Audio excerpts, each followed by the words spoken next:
Hello বন্ধুরা, তোমরা যারা যারা সামনেই সেমেস্টার 4 পরীক্ষা অর্থাৎ যাদের উচ্চ মাধ্যমিক রয়েছে বা সেমেস্টার 4 পরীক্ষা রয়েছে, তো তোমাদের জন্য কয়েকটা বাংলা সাজেশন আমি প্রস্তুত করেছি। আশা করি এইগুলো তোমরা দেখে গেলেই নিশ্চিত তোমরা অনেক বেশি কমন পেয়ে যাবে এবং এতটাই কমন পাবে যে স্থির করে উঠতে পারবে না যে কোনটা লিখবো আর কোনটা ছাড়বো। তো তোমাদের বাংলা বিষয়ে যে গল্প রয়েছে, কবিতা রয়েছে, নাটক রয়েছে, প্রবন্ধ রচনা সমস্ত বিষয় থেকে সাজেশন তৈরি করেছি। তো এই প্রশ্নগুলো তোমরা দেখে গেলে অবশ্যই এখান থেকে কমন পেয়ে যাবে। তো বেশি কথা না বলে চলো সেই সাজেশনগুলো দেখে নেওয়া যাক। তো এই সাজেশনগুলো হচ্ছে, প্রথম আমাদের যে গল্প রয়েছে, তোমাদের গল্প হলুদ পোড়া, মানিক বন্দ্যোপাধ্যায়ের রচিত গল্পটি। এখান থেকে কয়েকটা গুরুত্বপূর্ণ প্রশ্ন রয়েছে, যেমন ছোট গল্প হিসেবে হলুদ পোড়া গল্পটি কতদূর সার্থক তা নিজের ভাষায় আলোচনা করো, ডাইরেক্ট 5 নম্বরে আসতে পারে। এরপরে মানিক বন্দ্যোপাধ্যায়ের রচিত হলুদ পোড়া গল্প অবলম্বনে ধীরেন বাবুর যে চরিত্র আছে সেটি বিশ্লেষণ করো। ইম্পর্টেন্ট কিন্তু এই চরিত্রগুলো থেকে অবশ্যই প্রশ্ন আসবে, চরিত্র থেকে প্রশ্ন অবশ্যই থাকবে। মানিক বন্দ্যোপাধ্যায়ের হলুদ পোড়া গল্প অবলম্বনে কুঞ্জ চরিত্রটি বিশ্লেষণ করো। হলুদ পোড়া গল্প অবলম্বনে নবীন চরিত্রটির পরিচয় দাও। চরিত্র থেকে ভেরি ভেরি ভেরি ইম্পর্টেন্ট, চরিত্র থেকে কিন্তু একটা প্রশ্ন থাকবেই, অবশ্যই থাকবে। মানিক বন্দ্যোপাধ্যায়ের হলুদ পোড়া গল্পটি একটি অতি প্রকৃত গল্প না কুসংস্কার আচ্ছন্ন, সেটা হচ্ছে মানুষের স্বাভাবিক পরিণতি আলোচনা করো। হলুদ পোড়া গল্পে গ্রাম বাংলার যে সামাজিক চিত্র ফুটেছে সেটা কীভাবে ফুটে উঠেছে তা আলোচনা করো। ভেরি ভেরি ইম্পর্টেন্ট প্রশ্ন। নেক্সট বলেছে, সে বছর কার্তিক মাসের মাঝামাঝি 3 দিন আগে পড়ে গাঁয়ের দুটো খুন হয়ে গেল। কারা খুন হলো এবং কিভাবে তাদের মৃত্যু ঘটেছিল। অথবা দিয়ে আসতে পারে, মানুষের বিষময় কৌতূহলের সীমা রইল না। হলুদ পোড়া গল্পে কোন ঘটনাকে কেন্দ্র করে এই বিষময় এবং কৌতূহল উৎপত্তি হয়েছিল। ভেরি ভেরি ইম্পর্টেন্ট প্রশ্ন, ভিভিআই দিব এটাই। পরবর্তীতে রয়েছে যে, আমায় মেরো না কে কখন এমন আরতি প্রকাশ করেছিল এবং এমন আরতির কারণ কি। আমি বলাই চক্রবর্তী শুভ্রাকে আমি খুন করেছি। বক্তা ধীরেন এই স্বীকারোক্তির মধ্যে দিয়ে তার জীবনের কোন সত্যটিকে লেখক তুলে ধরেছেন। পরবর্তীতে রয়েছে এবং এটি শেষ এখান থেকে। তো এখানে বলছে যে, হলুদ পোড়া গল্পটির নামকরণের কী সার্থকতা রয়েছে। ভেরি ভেরি ইম্পর্টেন্ট প্রশ্ন, নামকরণের সার্থকতা অবশ্যই কিন্তু পড়ে যাওয়া উচিত, কারণ এখান থেকে প্রশ্ন হয় যে হলুদ পোড়া নামকরণের কী সার্থকতা রয়েছে গল্পগুলোর বা কবিতার, এগুলো কিন্তু এখান থেকে প্রশ্ন দেওয়ার সম্ভাবনা অনেক বেশি। পরবর্তী যে গল্প রয়েছে মহাশ্বেতা দেবীর লেখা গল্প, সেটা হচ্ছে হারুন সালেমের মাসি। প্রশ্ন রয়েছে, এই সব সময়ে গৌরবীর বড় কষ্ট হয়, ও রেল লাইনের দিকে চেয়ে থাকে। গৌরবীর বড় কষ্ট যে হচ্ছে তা কেন হচ্ছে, তার রেল লাইনের দিকে চেয়ে থাকার কী কারণ রয়েছে, এইগুলো বিষয় সম্পর্কিত প্রশ্ন কিন্তু অবশ্যই হবেই। একের 12 নম্বর, কী ভয়ানক প্রতিহিংসা নিবারণের কিছুই ভালো ভোলে না সে। কী কারণে নিবারণের প্রতিহিংসা রয়েছে, কারণ কি, সে কিভাবে প্রতিহিংসা মিটিয়েছিল। অথবা দিয়ে যে প্রশ্নটি আসতে পারে সেটা হচ্ছে, বাপ ছেলেতে খুব বেঁধেছিল মানে বাপ ছেলের মধ্যে যে সমস্যা তৈরি হয়েছিল, কী নিয়ে বাপ ছেলের মধ্যে বেঁধেছিল, ভবিষ্যতে এর পরিণাম কী হয়েছিল। বড় দুঃখ হলো গৌরবীর অবস্থায় সংক্ষিপ্ত পরিচয় দাও। গৌরবীর যে কী অবস্থায় ছিল তার পরিচয় দাও। তার দুঃখ কেনই বা হয়েছিল সেটি বিশ্লেষণ করো। তার স্বর্গ আর হারার মার স্বর্গ এক হতে পারে। কোন অবস্থাকে স্বর্গ মনে হয় এবং মনে হয় গৌরবীর কোন অবস্থাটাকে স্বর্গ বলে মনে হয়েছে। স্বর্গ সম্পর্কে এরূপ প্রশ্ন তার মনে জাগতো কেন। পরবর্তী প্রশ্ন রয়েছে, এখন ওর হারার মার ওপর রাগ হলো। হারার মার ওপর রাগ যে হয়েছিল সেই রাগের কারণ কী ছিল গৌরবীর। তারপরে প্রশ্ন রয়েছে, অথবা দিয়ে যে প্রশ্নটি আসতে পারে সেটি হচ্ছে, খুব রাগ হতে লাগলো গৌরবীর রাগ হলো কেন, সেই রাগ বেশিক্ষণ স্থায়ী না হওয়ায় কারণ কি। স্থায়ী যে ছিল না, বেশিক্ষণ রাগটা ছিল না, এর কারণ কি। অথবা দিয়ে আরও যে আসতে পারে, এখন জাত বা কেমন করে থাকে, ধর্মের বা কী হয়, গৌরবীর এমন ভাবনার কারণ ব্যক্ত করো। উচ্চ মাধ্যমিক বাংলা সাজেশন তোমাদের এটা চলছে সেশন। পরের প্রশ্ন, গৌরবীর শুকনো বুকে যেন কিসের ঢেউ লাগলো, উক্তিটির মধ্যে দিয়ে বক্তার কেমন মনোভাব এখানে প্রকাশ করা হয়েছে সেটি লেখো। নিজেকে বড় প্রয়োজনীয় মনে হলো হঠাৎ, কোন পরিপ্রেক্ষিতে উদ্দিষ্ট ব্যক্তির নিজেকে প্রয়োজনীয় মনে হলো, এমন মনে হওয়ার কারণ কি। পরের প্রশ্ন, মাতৃত্বের কাছে জাতপাতের সংস্কার কিভাবে অর্থহীন হয়ে যায় তা হারুন সালেমের মাসি গল্প অবলম্বনে আলোচনা করো। হারুন সালেমের মাসি গল্প অনুসরণে গৌরবীর মাতৃসত্তার পরিচয় দাও। ভিভিআই প্রশ্ন, গৌরবীর মাতৃসত্তার প্রশ্ন দাও। হারুন সালেমের মাসি গল্পের গৌরবী চরিত্রের আলোচনা করো। আবার চরিত্র থেকে প্রশ্ন কিন্তু অবশ্যই থাকবে। হারুন সালেমের মাসি গল্পে নিবারণ চরিত্র যে রয়েছে সেটি আলোচনা করো। কী বিপদ, ওর নিজের বলতে কেউ নেই, কে কোন বিপদের কথা ভেবেছে এবং যাকে কেন্দ্র করে এই বিপদের কথা ভাবা হচ্ছে তার কী ব্যবস্থা সে করেছিল। পরবর্তী রয়েছে যে কবিতা থেকে রয়েছে, দুটো গল্প থেকে প্রশ্ন থাকবে এবং কবিতা থেকে থাকবে। এরপর হচ্ছে প্রার্থনা রয়েছে, রবীন্দ্রনাথ ঠাকুরের কবিতা প্রার্থনা থেকে যে প্রশ্নগুলো আসতে পারে সেগুলো হচ্ছে, প্রার্থনা কবিতায় কবি কীভাবে ভারতবর্ষকে স্বর্গে জাগরিত করার কথা বলেছেন তা নিজের ভাষায় লেখো, ভিভিআই প্রশ্ন। চিত্ত যেথা ভৈশূন্য উচ্চ যেথা শির, কোন প্রসঙ্গে কবি কথা বলেছেন, মন্তব্যটি ব্যাখ্যা করো, ভিভিআই প্রশ্ন। রবীন্দ্রনাথ ঠাকুর থেকে যদি এই কবিতা থেকে প্রশ্ন দিই তাহলে এটা আসার প্রবল সম্ভাবনা রয়েছে। চিত্ত যেথা ভৈশূন্য উত্ত যেথা শির, নিত্য যথা তুমি সব কর্ম চিন্তা আনন্দের নেতা, এই নেতাকে উদ্দেশ্য করে কবি কী প্রার্থনা করেছেন? এখানে কবির যে ঈশ্বরবোধের প্রকাশ ঘটেছে তা নিজের ভাষায় কিন্তু আলোচনা করার কথা বলা হয়েছে।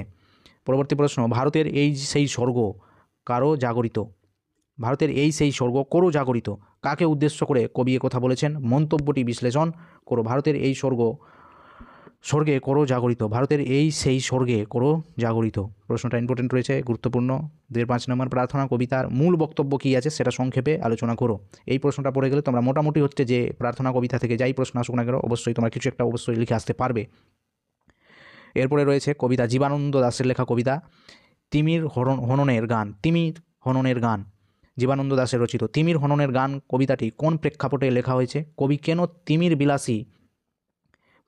তিমির বিলাসী নয় তিমির বিনাশী হতে চেয়েছেন? তিমির বিলাসী না হয়ে কেন তিনি তিমির বিনাশী হতে চেয়েছেন?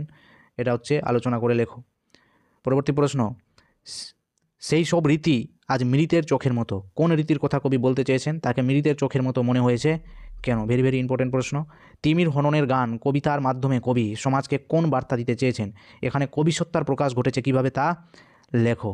জীবিত বা মৃত রমণীর মতো ভেবে অন্ধকার মহানগরীর মৃগ নাভি ভালোবাসি, প্রসঙ্গ উল্লেখ করে উদ্ধৃতাংশটির তাৎপর্য আলোচনা করো। সূর্যলোক, সূর্যযোগ আলোক সূর্যালোক, সূর্যালোক নেই তবু সূর্যালোক মনোরম মনে হলে হাসি, সূর্যালোক নেই বলতে কবি এখানে কী বোঝাতে চেয়েছেন এবং মন্তব্যটির মধ্যে দিয়ে কবি কী বোঝাতে চেয়েছেন? সূর্যালোক নেই এটা কবি কী বোঝাতে চেয়েছেন এবং এই যে পুরো একটা মন্তব্য এখানে কবি কী বোঝাতে চেয়েছেন গুরুত্ব থাকছে প্রশ্নটার। কেন এলে না কবিতা লিখেছেন সুভাষ মুখোপাধ্যায়। এখান থেকেও যে গুরুত্বপূর্ণ প্রশ্নগুলো থাকছে সেগুলো হচ্ছে, একটু এগিয়ে দেখবে বলে ছেলেটা রাস্তায় পা দিল, কোন ছেলেটি কেন রাস্তায় পা দিয়েছিল? রাস্তায় পা দিয়ে তার কী অভিজ্ঞতাই বা হয়েছিল? পরবর্তীতে রয়েছে অথবা দিয়ে যে প্রশ্নটি থাকতে পারে, অথবা দিয়ে ছেলে দেখে আসতে গেল, ছেলেটা কি দেখে আসতে গিয়েছিল, তার পরিণাম কি হয়েছিল? কেন এলো না কবিতায় ছেলেটির সমস্ত দিনের অপেক্ষায় এবং তার করুণ পরিণতির আলোকে কবিতাটির বিষয় ভাবনা আলোচনা করো। মৃত্যুর পাশ কাটিয়ে বাবা এলো, ছেলে এলো না, বাবা এলো ছেলে এলো না। মৃত্যুর পাশ কাটিয়ে ছেলেটি কোথায় গিয়েছিল? বাবা বাড়ি ফিরলেও ছেলে ফিরল না কেন? ভেরি ভেরি ইম্পর্টেন্ট প্রশ্ন, ভিভিআই। এরপর রয়েছে নানা রঙের দিন, নাটক থেকে রয়েছে, অজিতেশ বন্দ্যোপাধ্যায়ের লেখা নাটক থেকে নানা রঙের দিন, অজিতেশ বন্দ্যোপাধ্যায়ের রচিত। ভেরি ভেরি ইম্পর্টেন্ট, এখান থেকে কিন্তু প্রশ্ন থাকবেই এবং এগুলো থেকেই আসবে যে প্রশ্নগুলো এখানে সাজেশন দেওয়া হয়েছে। অভিনেতা মানে একটা চাকর, ইম্পর্টেন্ট মার্ক করে নাও। জোকার বা একটা ক্লাউন, লোকেরা সারাদিন খেটে খুঁটে এলে তাদের আনন্দ দেওয়াই হচ্ছে এই নাটকওয়ালাদের একমাত্র কর্তব্য, বক্তার এমন তাৎপর্যের কারণ ব্যাখ্যা করো। Very very important. নানা রঙের দিন নাটক অবলম্বনে রজনীকান্ত চট্টোপাধ্যায়ের চরিত্র বিশ্লেষণ করো। ভেরি ভেরি ভেরি ইম্পর্টেন্ট প্রশ্ন। দেখছো রজনী চাটুর্যে মরা হাতি সোয়ালাক, উক্তিটি কোন পরিপ্রেক্ষিতে বলা হয়েছে এবং রজনী চরিত্রটি বিশ্লেষণ করো। ভেরি ভেরি ভেরি ইম্পর্টেন্ট প্রশ্ন। আমাদের দিন ফুরিয়েছে, ভেরি ভেরি ভেরি ইম্পর্টেন্ট প্রশ্ন, আর বলছি না। প্রাক্তন অভিনেতা রজনী চাটুর্যের প্রতিভার অপমৃত্যুর করুণ সংবাদ, উক্তিটি কে করেছিল? এই অপমৃত্যু কীভাবে ঘটেছিল বলে বক্তা মনে করেন? সেই রাত্রেই জীবনের প্রথম মক্ষম বুঝলাম যে যারা বলে নাট্য অভিনয় একটি পবিত্র শিল্প তারা সব গাধা। বক্তার এমন মনোভাবের কারণ কি? তোমার ওই পাবলিক কাউকে বিশ্বাস করি না, বক্তার এই বিশ্বাস না হওয়ার পেছনে কারণ কি? আপনার মতো লোকের এত দুঃখ, কে কাকে কথা বলেছে এবং উদ্দিষ্ট ব্যক্তির যে দুঃখ ছিল তা বর্ণনা করে দাও। এই তো জীবন সত্য কালীনাথ, জীবনের সত্য বলতে বক্তা কী বুঝিয়েছেন? ভেরি ভেরি ইম্পর্টেন্ট প্রশ্ন, বাকিটা আর বলছি না, প্রশ্ন এখান থেকে তোমরা দেখে নিও। শিল্পকে যে মানুষ ভালোবেসেছে তার বার্ধক্য নেই কালীনাথ। পরবর্তী প্রশ্ন, ওরই মধ্যে কোথাও যেন আগুন লুকিয়েছে, কোন প্রসঙ্গে একথা বলা হয়েছে আর এমন মন্তব্যের কারণ বা কী ছিল? একদিন একটা মেয়ে থিয়েটার দেখে প্রেমে পড়লো আমার, বক্তা মেয়েটির রূপের বর্ণনা। ভেরি ভেরি ইম্পর্টেন্ট প্রশ্ন এটাও। সে কি আশ্চর্য, মেয়ে কেমন করে, অথবা দিয়ে কেমন করে বোঝাবো তোমাকে? মেয়েটি সম্পর্কে বক্তার কি অনুভূতি হয়েছিল সেটার পরিচয় দিয়ে লিখতে বলেছে। Very very important. ধুধু করা দুপুর, জ্বলন্ত মাঠ, বাতাস যেন একা যেমন সঙ্গীহীন, তেমনি অভিনেতা রজনীকান্ত চট্টোপাধ্যায়ের একাকিত্ব নিঃসঙ্গতা যে করুণ ছবি নানা রঙের দিন নাটকে ফুটে উঠেছে তা নিজের ভাষায় লেখো। আমি রোজ লুকিয়ে লুকিয়ে গ্রিন রুমে ঘুমাই, বক্তা কাকে কথা বলেছেন? এটাও ইম্পর্টেন্ট প্রশ্ন। রবীন্দ্রনাথ ঠাকুরের সহায়ক গ্রন্থ যে রয়েছে তোমাদের ডাকঘর, এখান থেকে কিন্তু প্রশ্ন হবে কিভাবে রাজার চিঠি অমলের কাছে এসে পৌঁছালো। ডাকঘর নাটক অবলম্বনে নিজের ভাষায় তা বিশ্লেষণ করো। ডাকঘর নাটকে অমলকে কবিরাজ বাইরে বেরোতে নিষেধ করেছিল কেন? অমলের সঙ্গে ছেলেদের দলের কথোপকথন যা হয়েছিল তা নিজের ভাষায় লেখো। ডাকঘর নাটকে অমলের চরিত্রটি তোমার কীরূপ লাগে তা নিজের ভাষায় লেখো। অমল চরিত্র বিশ্লেষণ করো। ডাকঘর নাটকের নামকরণের কতটা সার্থকতা আছে সেটা বিচার করো। আমার কি দাঁড়াবার জো আছে? বেলা বয়ে যায়। বক্তা দাঁড়াবার জো নেই কেন? পরবর্তী সময়ে কথোপকথন অমলের সঙ্গে তার যেরূপ সখ্য স্থাপন হতে দেখা গিয়েছিল তার পরিচয় দাও। মাধব দত্তের বড় বার হয়েছে দেখছি। বক্তার এরূপ মন্তব্যের কারণ কি? এর থেকে বক্তার মানসিকতার কি পরিচয় পাওয়া যায় তা লেখো। পরবর্তীতে রয়েছে অথবা দিয়ে শীঘ্রই যাতে রাজার চিঠি তোমাদের বাড়িতে আসে আমি তার বন্দোবস্ত করছি। বক্তা কোন পরিপ্রেক্ষিতে একথা বলেছেন? এখানে কোন মনোভাবের প্রকাশ ফুটে উঠেছে? আবার অথবা দিয়ে ওহে মাধব দত্ত, আজকাল তোমাদের যে খুব বড় বড় লোকের সঙ্গে সম্বন্ধ, মন্তব্যটির অন্তর্নিহিত অর্থ ব্যাখ্যা করো। ডাকঘর নাটক অনুসরণে দইওয়ালার গ্রামের পরিচয় দাও। না, ভুলবো না, দেখো মনে থাকবে। এই উক্তির আলোকে বক্তার চারিত্রিক বৈশিষ্ট্য আলোচনা করো। পরবর্তী প্রশ্ন রয়েছে 9 নম্বর, যে ডাকঘর নাটকে ঠাকুরদার যে চরিত্র ছিল এটা কিন্তু বিশ্লেষণ করার কথা বলা হয়েছে। ইম্পর্টেন্ট প্রশ্ন। ডাকঘর নাটকে মাধব দত্ত চরিত্র থেকে প্রশ্ন অবশ্যই তোমাদের থাকছে, কিন্তু বারবার বলা হচ্ছে মাধব দত্ত চরিত্র। এরপরে দিয়েছে সাংকেতিক নাটক হিসেবে কতটা সার্থক হয়েছে না ডাকঘর নাটকটি, সেটি আলোচনা করো। পরবর্তী প্রশ্ন, সে ভারী আশ্চর্য জায়গা, কে কখন এই জায়গার কথা উল্লেখ করেছেন? এই জায়গা যে বক্তা বর্ণনা দিয়েছেন তা নিজের ভাষায় উল্লেখ করো। অনধিক 150 শব্দে লিখতে বলেছে। এটা বাংলা চিত্রকলা। এখান থেকে যেগুলো ইম্পর্টেন্ট রয়েছে সেগুলো হচ্ছে, এখান থেকে প্রশ্ন অবশ্যই থাকবে যে অবনীন্দ্রনাথ ঠাকুর তো হচ্ছে ইম্পর্টেন্ট থাকছেই, অবনীন্দ্রনাথ ঠাকুরের ইতিহাস চিত্রকলায়। পরবর্তী প্রশ্ন হচ্ছে Bangla Jamini Roy, very very important, এগুলো অবশ্যই তোমরা পড়ে যাবে, এগুলো প্রশ্ন থাকবেই। Jamini Roy. Nandalal Bose, very very important, Sahaj Path, Nandalal Basu. Next হচ্ছে বাংলার চিত্রকলার ইতিহাস, রামকিঙ্কর বেইজ, চিত্রশিল্প ছিল একদিন, পটচিত্র শিল্পী Ramkinkar Baij, very very important. Satyajit রায়ের অবদান বাংলা চলচ্চিত্রে, Satyajit Ray very very important, যেহেতু সত্যজিৎ রায় প্রথম আমাদের বাংলায় দাদা সাহেব ফালকে, তারপরে তোমার ভারতের যে দাদা সাহেব ফালকে অ্যাওয়ার্ড, অস্কার পুরস্কার, এগুলো সব জয় করেছে। বাংলা চলচ্চিত্রে সত্যজিৎ রায়ের অবদান গুরুত্বপূর্ণ থাকছে। পরবর্তী প্রশ্ন হচ্ছে ঋত্বিক ঘটকের অবদান, ভেরি ভেরি ইম্পর্টেন্ট জায়গা। মৃণাল সেন চলচ্চিত্র জগতে ভেরি ভেরি ইম্পর্টেন্ট জায়গা। বাংলা চলচ্চিত্রে তপন সিংহের অবদান আলোচনা করো। তপন সিংহ। বাংলা তথ্যচিত্রে সম্পর্কে সংক্ষেপে আলোচনা করো। নির্বাক যুগের চলচ্চিত্র অর্থাৎ সিনেমা যেগুলো ছিল, যেগুলো তখন সেই সময় ডায়লগ হচ্ছে, সাউন্ডের কোনো সিস্টেম ছিল না, এগুলোর কথা বলা হয়েছে। কোনো একটি বিষয় নির্বাচন করে প্রবন্ধ রচনা করার কথা এখানে বলা হয়েছে। তো এই যে 10টা প্রশ্ন আছে চলচ্চিত্র থেকে, অর্থাৎ তোমাদের শিল্প সংস্কৃতি থেকে, এখান থেকে কিন্তু এগুলোই কমন তোমরা পেয়ে যাবে। এই 10টার মধ্যে না পেলে কমেন্ট বক্সে খোলা আছে। তারপরে বলা হচ্ছে প্রবন্ধ রচনা সম্পর্কে। প্রবন্ধ রচনা যেগুলো রয়েছে, প্রবন্ধ রচনার প্রথম প্রশ্ন হচ্ছে যে পরিবেশ ও বিপন্ন মানুষ। পরিবেশ যেখানে থাকবে সেটা ইম্পর্টেন্ট থাকবে অবশ্যই। বিজ্ঞান, পরিবেশ, এগুলো হচ্ছে ভেরি ভেরি ইম্পর্টেন্ট প্রশ্ন। লোক সংস্কৃতি ও সাহিত্য পাঠ্য। শান্তি, ঐক্য ও তরুণের স্বপ্ন। শান্তি, ঐক্য অথবা তরুণের স্বপ্ন, যে কোনো একটা কিন্তু এখানে থাকছে তোমাদের। পরে হচ্ছে দেশ সেবা বা দেশপ্রেম সম্পর্কেও তোমাদের লিখতে আসতে হতে পারে। এরপরে মানবতন্ত্র কী জিনিস। এরপরে হচ্ছে সবার উপরে মানুষত্ব। প্রদত্ত সূত্র অবলম্বন করে একটি প্রবন্ধ রচনা করো। সুকান্ত ভট্টাচার্য সম্পর্কে লিখতে দিতে পারে, ঋত্বিক ঘটক সম্পর্কে, শরৎচন্দ্র চট্টোপাধ্যায় সম্পর্কে। এরপরে বলা হচ্ছে তারাশঙ্কর বন্দ্যোপাধ্যায় সম্পর্কে। তারাশঙ্কর বন্দ্যোপাধ্যায় প্রথম আমাদের জ্ঞানপীঠ পুরস্কার পেয়েছিলেন সাহিত্য জগতে।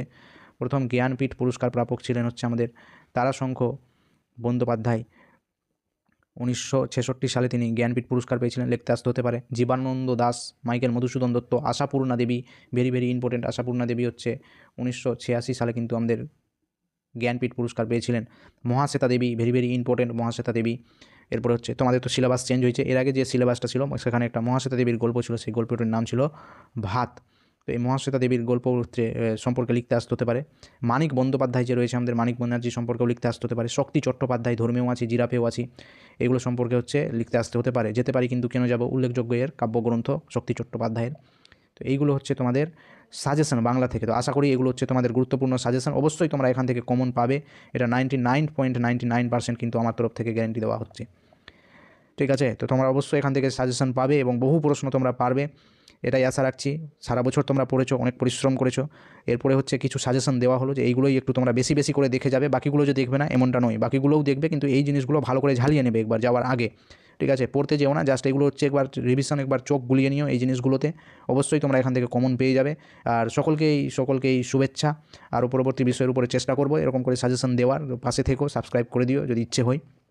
তো সকলকেই অনেক অনেক শুভেচ্ছা, বেস্ট অফ লাক তোমাদের আগামী পরীক্ষার জন্য। তো এখানেই থাকছে ভিডিওটা, আবার পরবর্তী কোনো ভিডিওতে আলোচনা করা হবে।